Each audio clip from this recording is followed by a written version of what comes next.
All right, we've got a no cooling call here. Kind of a second opinion they wanted. And first thing I see is a Clemson flag.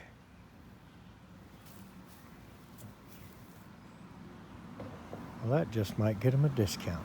Let's go see what's wrong here. Okay, so the customer says another company came and said they had a bad TXV.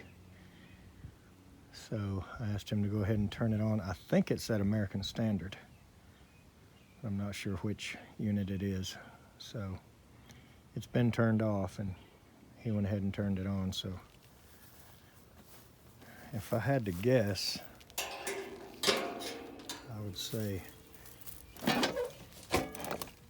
yep, they got the motor off to it. So let's get hooked up and see what we find out. Okay, so looks like 5 years ago this month it was manufactured, and the standing pressure a little high on the high side, so it obviously has been off all day.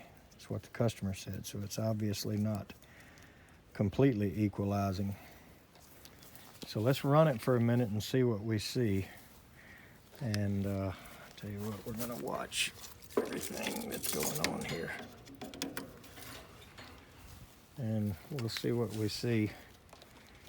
And we may or may not try the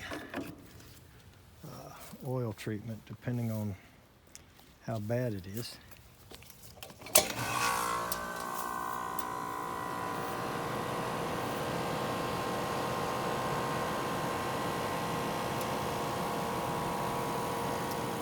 All right, extremely high head pressure.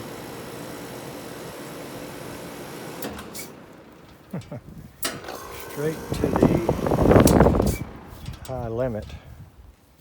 And just by looking at all that, I mean, well, it looks pretty bad. So anyway, I'm gonna go ahead and try to get the treatment added, oil additive in it, because even if all we can do is put a valve in it, we will still try to make sure we circulate some of that into the system to protect the new valve. Not sure if it falls in that time frame, but I've never seen the additive do anything but good, so let's put some in and see where we go. So as you can see, I got in the habit of carrying some during the time that we really had all those problems with it. So let's get the injector. Nonetheless, I'll show you how I hook it up and how I do it. Okay, so what I do is put the oil in the injection tool, and I connect it to the suction side and just put the blue hose right there on it. So what I'll do is I'll go ahead and open that, and it will cut the valve off so it doesn't shoot up into my gauge. So I'll go ahead and open this, and now it's open and ready to go in. And I'll start it up, and I'm gonna open the high side here. And I'm just gonna let it circulate right through. Doesn't hurt my feelings for it to be in the gauge. So obviously no refrigerant tank. So just as if you were equalizing between the sides, I've got this open. So the head pressure is open to feed into the manifold. And as soon as it starts, actually it's already higher pressure there, so I can go ahead and inject it. You can see it going through. And I'll turn it on and let that run for just a little bit, long enough to get it out of there.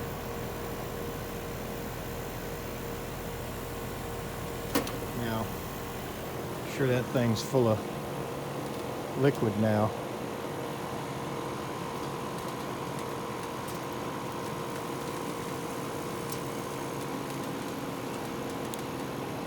So I'm going to circulate it some, and I'm going to be relieving it some to keep the high pressure from hitting. So I'm going to let it circulate some. You can see it's definitely in the system. And it looks like they've got it overcharged to me. So whoever came and saw it first, they obviously just started shoving Freon in it because of the low, I'm assuming. But we're going to get this treatment in here and see what happens.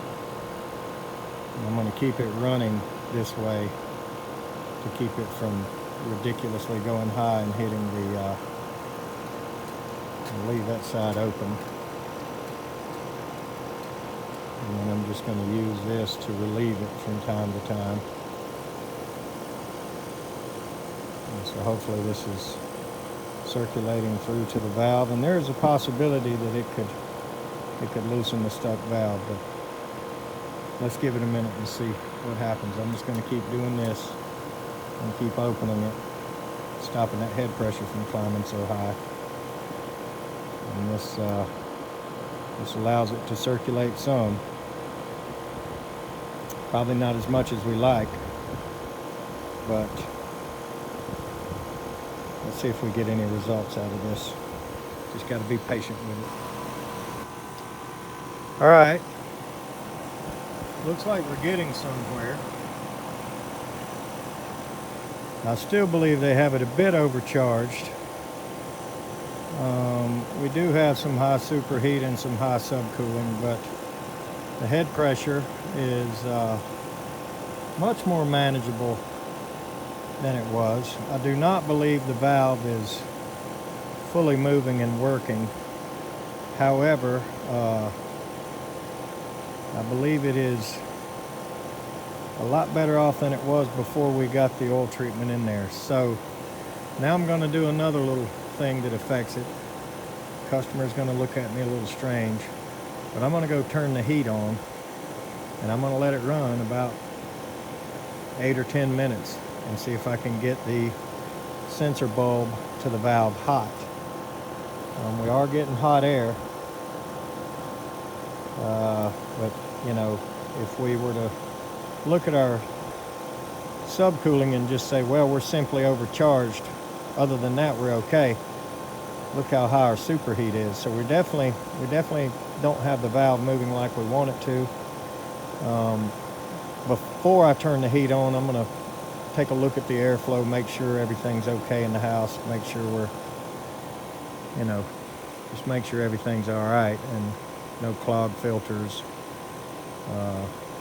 One time I went through a house and found 5 vents that were shut off. And I think there was only 11 or 12 on the whole thing, but we're going to just take a look at all that. And I'm going to run the heat for 8 or 10 minutes, and then I'm going to come back and put it in the cooling mode. And I'm going to see if we start getting any results. And if we get it a good bit of the ways better, I'll leave it. Just let it run a day or two and see what we get.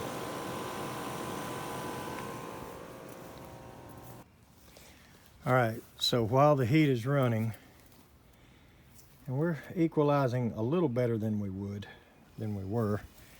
Anyway, while the heat is running, I'm going to take this out of line. And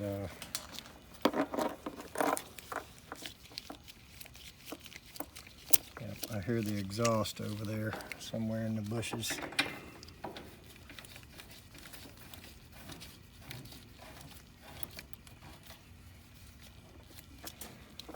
Now, I'm hoping that we're gonna get out of this here, or at least get the people some, while it may not run ideal, at least enough to where it'll run over the weekend. Now, if it'll run fairly stable and I leave it, chances are that that additive will work the valve more and more. And let's take a look inside this thing here.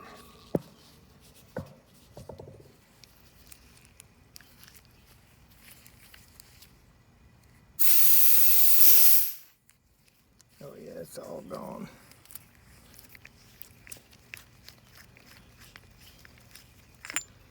Four ounces, all gone.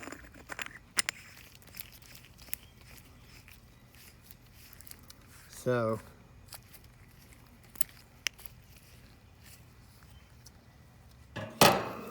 there's not a absolutely perfect way to put this in. You always get a little bit of ambient air, oxygen, whatnot. Now you can see, I think we're getting some results here. I think we're getting the valve to move a lot better than it had. No sense in leaving that open anymore. So this is definitely climbing. So the heat hitting the sensing bulb to the TXV is definitely making a difference. Well, there went the timeout. I hear the, oh no, I know what I hear. I hear the gas meter moving.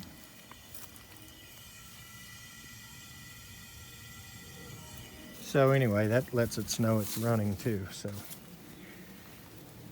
I'm gonna time this for about 8 more minutes, and then I'm gonna go ask him to put it back in cool, and we're gonna see what that did to the pressures and the subcooling and superheat. Okay, I went and switched it back from heat to cooling again. Now keep in mind that superheat is going to be extremely hot, extremely high, because we heated the coil up big time. So we're going to let this run. Our subcooling and head pressure don't look totally ridiculous, neither does our suction pressure. So while we may not have the valve freed and working perfectly, we have at least affected it. So I'm going to give this thing about 10 minutes, let the superheat get back to wherever it's going to actually stabilize at, and we're going to see what kind of shape this thing is in. We may end up putting a valve in it.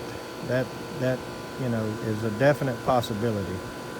However, what we're doing here will protect the new valve, as well as possibly get them some cooling for the weekend, and if nothing else, there is a slight chance here that this will get us out of it altogether. I have done this before on one day and came back the next day with the valve prepared to put it in, put my gauges on it, and everything had almost beautified. And we adjusted it just a little bit, and just there she was. So this has gotten me out of it completely quite a few times. And you know, at the very least, I think we're going to at least get them some cooling.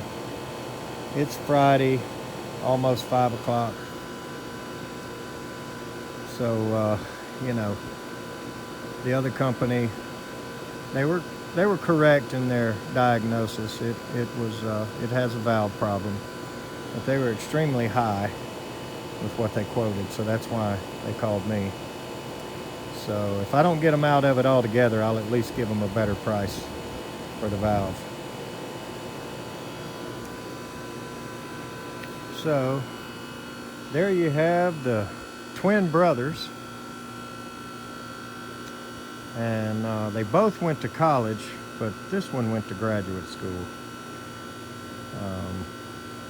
Actually, I think these units are pretty identical. I'm just partial to my brand, that's all. But they're pretty much the same unit.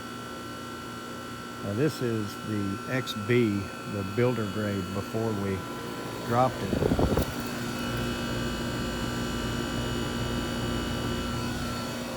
Obviously before we lost 13 SEER.